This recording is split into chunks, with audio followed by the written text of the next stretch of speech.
That night felt like something straight out of a movie. Golden balloons shimmered beneath the fairy lights, the scent of garden roses lingering in the warm air, and laughter wrapping around me like a familiar melody. I remember standing there, holding Ryan's hand, thinking how lucky I was. My parents celebrating 25 years of love, still gazing at each other as if the world hadn't changed. I wanted that. I thought I already had it. When my mom leaned on my dad's shoulder and they both smiled, I swear my heart melted. For that one instant, everything felt untouched by reality. "Can you believe my parents have been together this long?" I said, smiling up at Ryan. "They still hold hands like teenagers," he said, raising his glass, his eyes glinting under the lights. "Maybe it's contagious. Give me 25 years and we'll be the same." I laughed, brushing my hair from my shoulder. "I'll hold you to that," I teased. And for a moment, I believed him. I believed every word that man said. The night glowed around us, clinking glasses, soft jazz, a warmth that made you forget storms existed. My sister Claire moved through the crowd, helping my parents serve wine. She looked radiant. Radiant. I remember thinking how sweet it was that she wanted to help. She had that effortless charm that made people lean in when she spoke. I didn't. Know then how that same charm would soon crush everything I held sacred. As the evening unfolded, I drifted from one conversation to another, smiling, laughing, pretending life was as perfect as it seemed. My parents' friends kept remarking how lucky I was to have someone like Ryan. A real gentleman, they said. And I nodded because I thought so too. He'd always known how to make people believe he was the good guy. Charming, calm, always ready with a toast or a story. But that night, there was something different in his eyes. Restlessness, maybe. A flicker I couldn't name then, but would never forget later. At one point, I saw him checking his phone, glancing around as if waiting for something. Probably a work call, I told myself. Ryan's job had always been his excuse. Late meetings, urgent clients, 5 minutes that turned into hours. I brushed it off, refusing to let my mind wander. Not tonight, not on my parents' anniversary.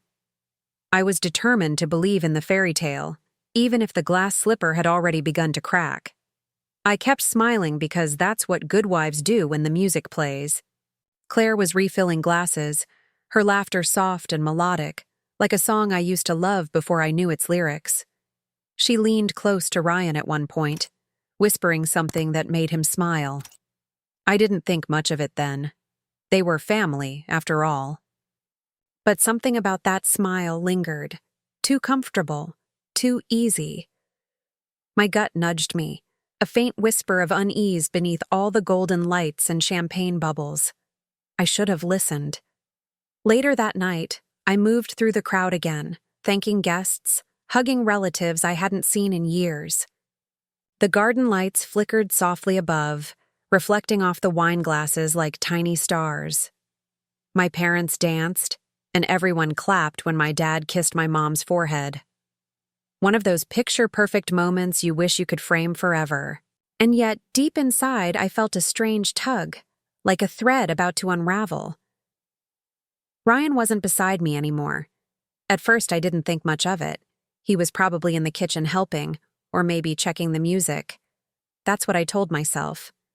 But when I still didn't see him, I found myself scanning the crowd, my smile still firmly in place. My mom walked by, glowing with joy. "Where's Ryan, sweetheart?" she asked.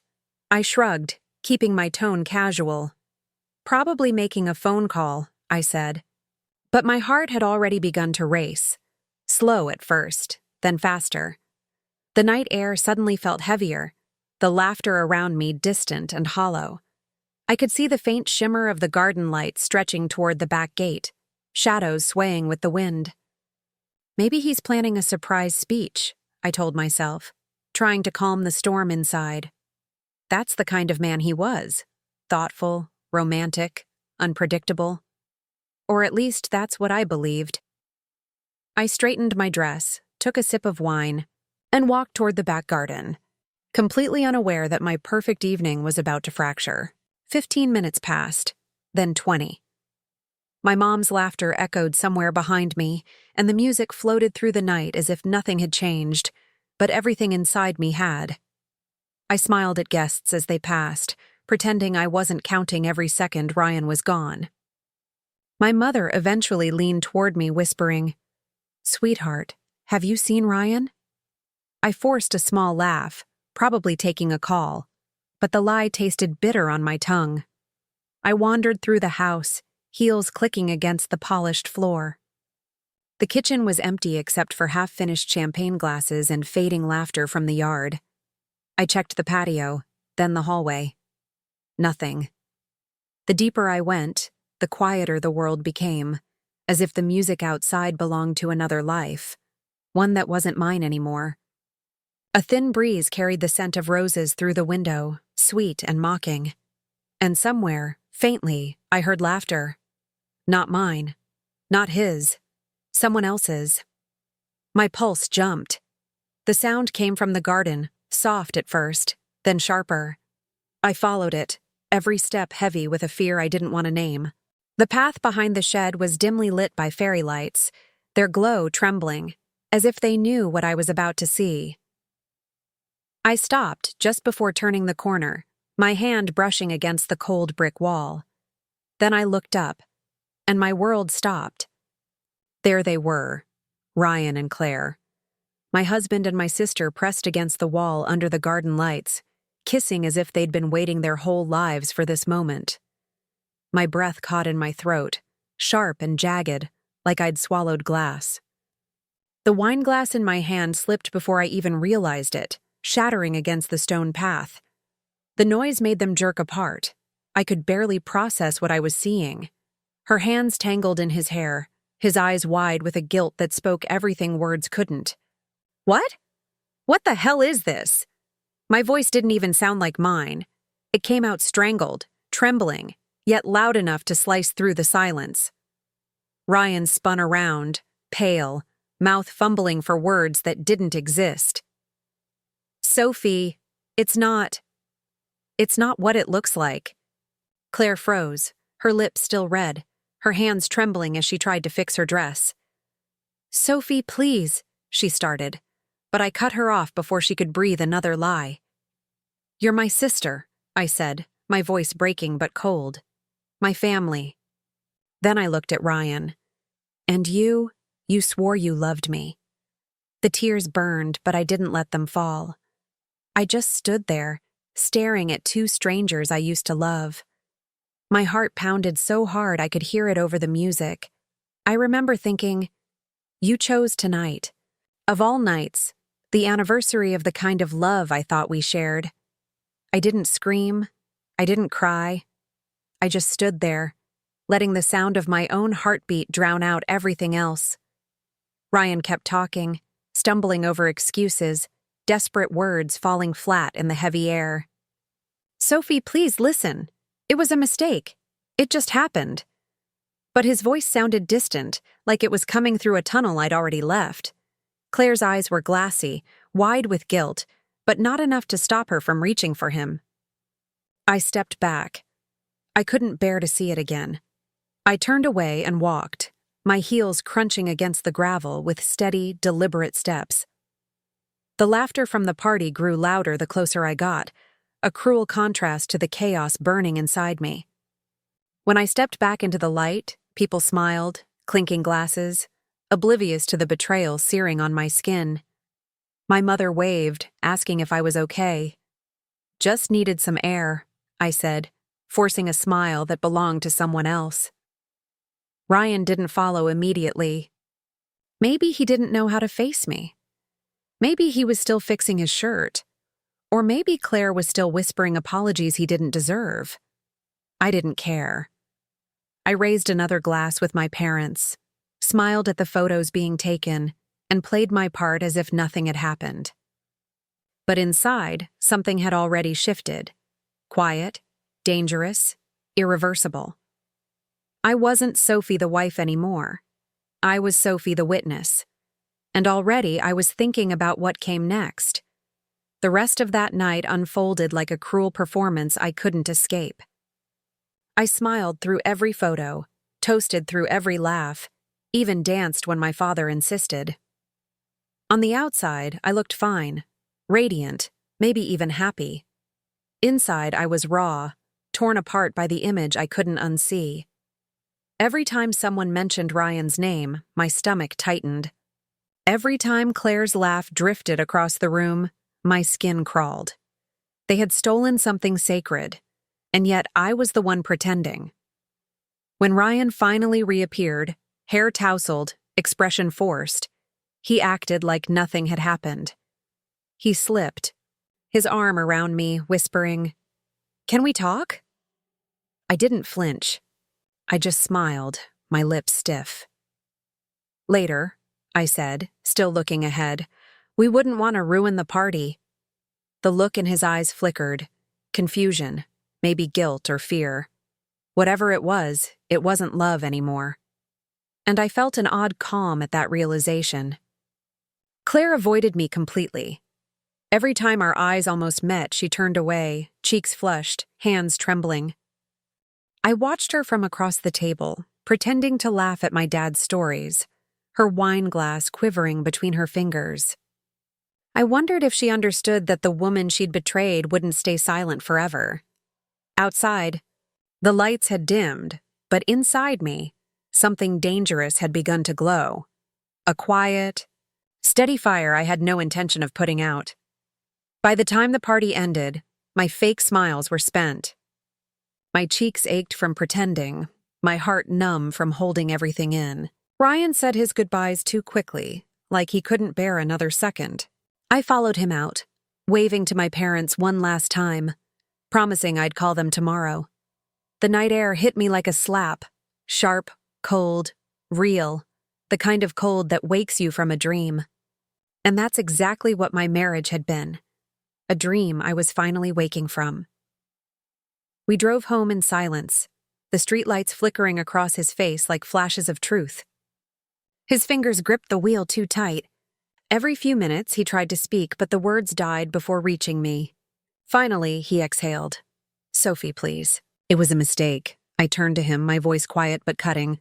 "No, Ryan, a mistake is leaving the oven on." "What you did was a choice."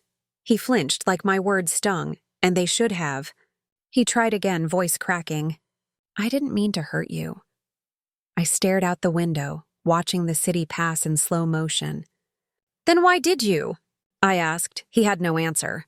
Only silence, heavy, suffocating. I could almost hear his guilt, static in the air between us. Then I said it calmly, too calmly. "Don't worry, you'll regret it, just not tonight." I didn't raise my voice. I didn't cry. But in that still car, under the dim spill of streetlights, I made a quiet promise to myself. The next time he saw me smile, he'd know it wasn't forgiveness. It would be strategy. When we got home, the house felt like a museum of lies. Everything sat where it always had. The framed wedding photo, the half-burned candle on the table, the jacket he'd left over the chair that morning. Yet the air was different, thicker, heavy with things left unsaid. Ryan went straight to the bedroom, muttering about being tired. I couldn't follow him. I stood in the living room, staring at the lamp's soft glow, trying to remember what love used to feel like. It felt impossibly distant. I poured a glass of the same wine we'd served at the party, but it tasted bitter and metallic, like regret. My hands trembled, not from sadness anymore, but from something sharper. I sat on the couch, staring at the wall, letting the silence fold over me. Every ordinary sound in the house, the refrigerator's hum, the clock's tick, felt like a countdown. I wasn't crying. I was calculating. Upstairs I heard him move, maybe pacing, maybe rehearsing apologies he would never get to finish. I didn't go to bed that night. I watched the sun rise through the window, bathing everything in gold the way it had at the party, but this time the light felt like an exposure. In that brightness, I decided I wouldn't scream or beg or chase. I would rebuild quietly, elegantly, and when the time came, he wouldn't see the blow coming. The week that followed felt unreal. as if I were living in someone else's story. Ryan tiptoed around the house with flowers, soft words, empty promises. It didn't mean anything, he kept saying. Each time I heard the true meaning beneath the words. I thought you'd never find out. I listened, nodded, sometimes smiled. I wanted him to think I was broken and unsure. But inside I was drafting something far more deliberate than forgiveness. I told no one what I'd seen. Not my parents, not my best friend. That silence became my armor. Every secret tightened my control. I moved through my days as if nothing had happened. Cooked dinners, answered emails, laughed at his jokes when necessary. But beneath each mundane gesture lay something else. The careful work of a woman gathering strength, waiting for the exact moment to strike. I wasn't healing. I was preparing. At night, when he slept beside me, I stared at the ceiling and my mind ran through memories like old film reels. The kiss, the lies, the vows. The image of him and Claire beneath those garden lights burned behind my eyes and fed me. I didn't yet know the shape my revenge would take, only that it had to be quiet, poetic, and impossible to forget. Not loud, not messy, just perfect. And when it came, it would feel less like anger and more like justice dressed in elegance. Ryan's apologies became background noise over time. Soft, predictable, meaningless. I swear it didn't mean anything, he said one morning, following me into the kitchen. I was making coffee, my movements steady, almost graceful. You risked our marriage and my family's peace for something that meant nothing, I said without turning around. He froze. I could feel the shame radiating off him. Thick and desperate. I was drunk, confused, he started. But I cut him off. You were sober enough to find your way behind the shed. The silence that followed was my favorite kind. Heavy, final. That day I realized I didn't want revenge born of rage. Rage fades. I wanted something that lasts, something poetic. I thought about my parents' anniversary, the laughter, the lights, the witnesses, the same people who once believed we were perfect. And I knew that's where his punishment had to live. In a room like that, among smiles like those, he needed to feel what it's like to be exposed in front of people who once admired you. The symmetry felt divine, so I told him I wanted to host a family dinner. To make up for leaving early, I said sweetly. He hesitated, suspicious, but guilt made him agree. Maybe it's good, he said softly. Maybe it's time we all heal. I smiled and touched his hand, pretending it still meant something. Yes, I whispered. Time to heal. What I didn't say was, healing can sometimes look a lot like destruction, especially when you're the one holding the match. The days leading up to the dinner were almost peaceful. I moved through everything with an eerie calm, picking the wine, choosing the menu, even calling Claire to invite her. My voice didn't tremble once. It'll be good for all of us, I told her, and she believed me. That's the thing about guilt. It makes people too eager to accept false peace. Ryan watched me from across the kitchen as I arranged flowers on the table, his eyes full of confusion. He didn't know he was helping decorate his own undoing. I rehearsed my words quietly at night, not in anger, but with precision. I wanted every syllable to land like a blade wrapped in silk. I even practiced smiling in the mirror, not too soft, not too harsh, just sincere enough to hide the storm underneath. I wasn't trying to punish them with chaos. I wanted to show them what control looked like. I wanted to make betrayal feel small beneath the weight of my composure. Dignity would be my weapon. The morning of the dinner, I stood in front of the mirror one last time. The woman staring back wasn't the one who had shattered beneath the garden lights. Her eyes were steady now, clear, purposeful. I slipped into my dress, the same gold I'd worn that night, radiant like forgiveness but sharp like fire. As I fastened my earrings, I whispered to myself, tonight, truth gets the spotlight. Then I smiled. Because for the first time in weeks, I actually meant it. That evening, everything looked perfect again, just like the anniversary night, only colder beneath the surface. My parents greeted us with warm smiles, oblivious to the theater I was about to stage in their dining room. The table gleamed under candlelight, glasses catching reflections like tiny sparks of truth waiting to ignite. Ryan looked uneasy, tugging at his collar, while Claire's smile twitched at the edges. I sat between them, calm, collected, my pulse steady as if I'd already rehearsed this moment 100 times. Dinner flowed with polite laughter, small talk, stories from childhood.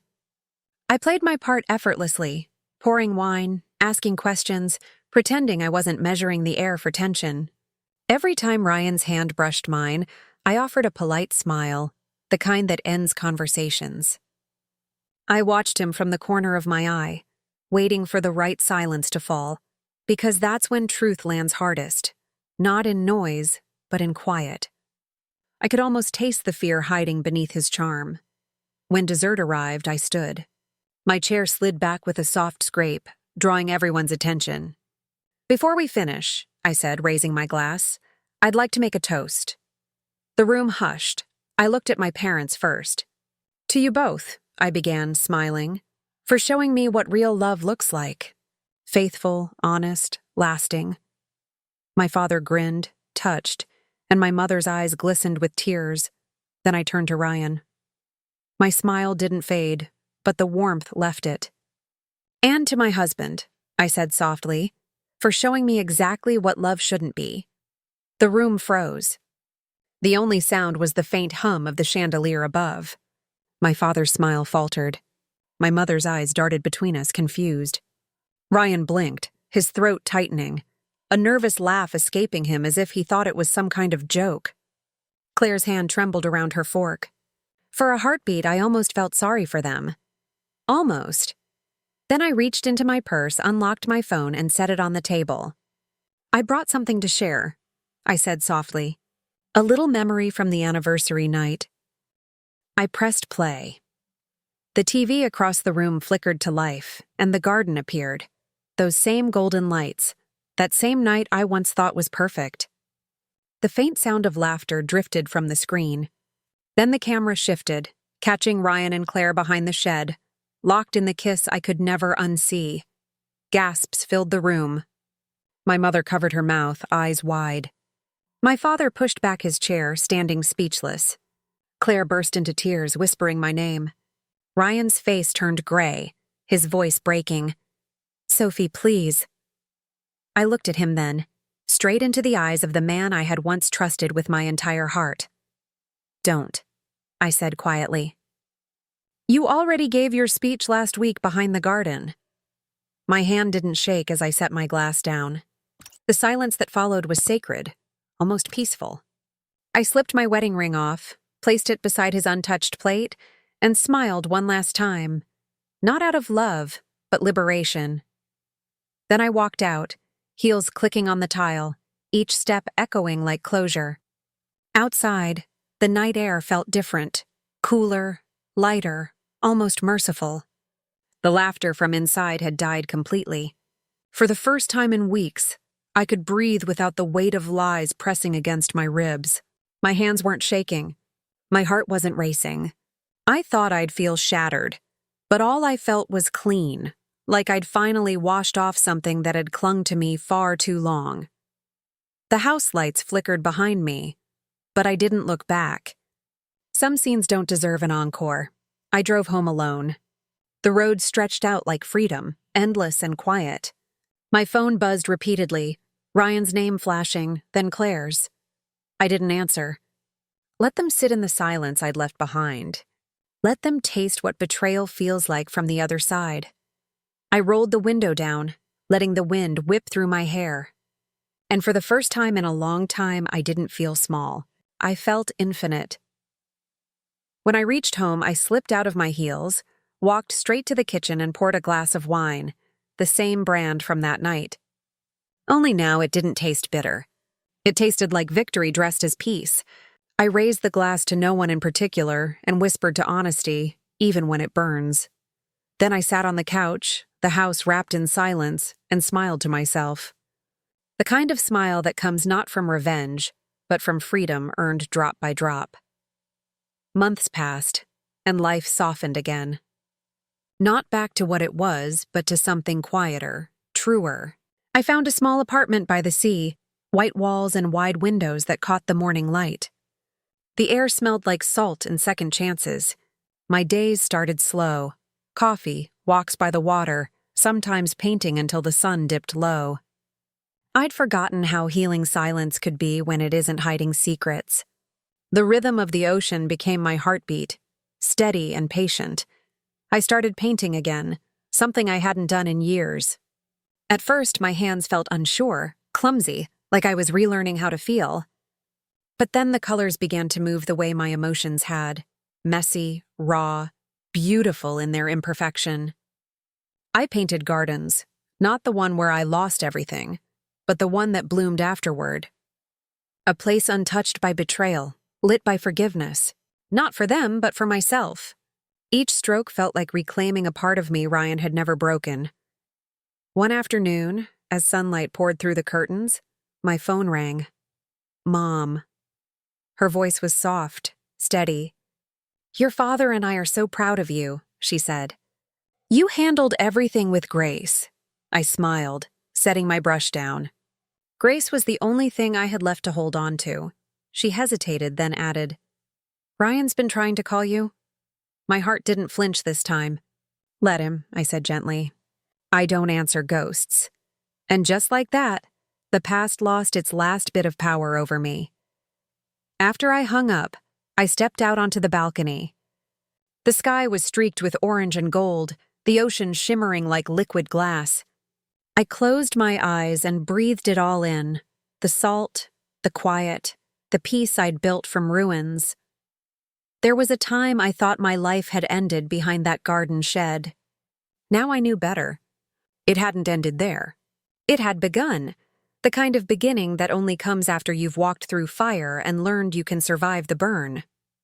Inside, my latest painting rested on the easel, a bright garden under morning light. No shadows this time, no corners hidden from view, just light, open and unafraid. I dipped my brush in white paint, tracing soft lines across the canvas, and realized something simple. Forgiveness isn't about letting them off the hook. It's about refusing to let their poison live inside you anymore. That realization didn't make me cry. It made me lighter, like setting down a weight I'd carried for far too long. As the waves broke in the distance, I whispered the final line of my story, not to anyone else, just to the wind. "He kissed betrayal behind my parents' vows," I said softly, "and I kissed my old life goodbye and never looked back." The sea roared gently in agreement, as if it understood. I smiled, not the smile of a victim, but of a woman who had found her peace in truth. And in that quiet moment, I finally felt free. And that wraps up today's story. Now we want to hear from you. Where are you watching from? Drop your city or country in the comments, and let's see how far these stories reach. If this story moved you or gave you chills, give it a like, share, and subscribe for more powerful stories. One last thing, rate the story from 1 to 10 in the comments. Your feedback helps us bring you even better ones next time. Thanks for watching. We appreciate you being part of this storytelling journey.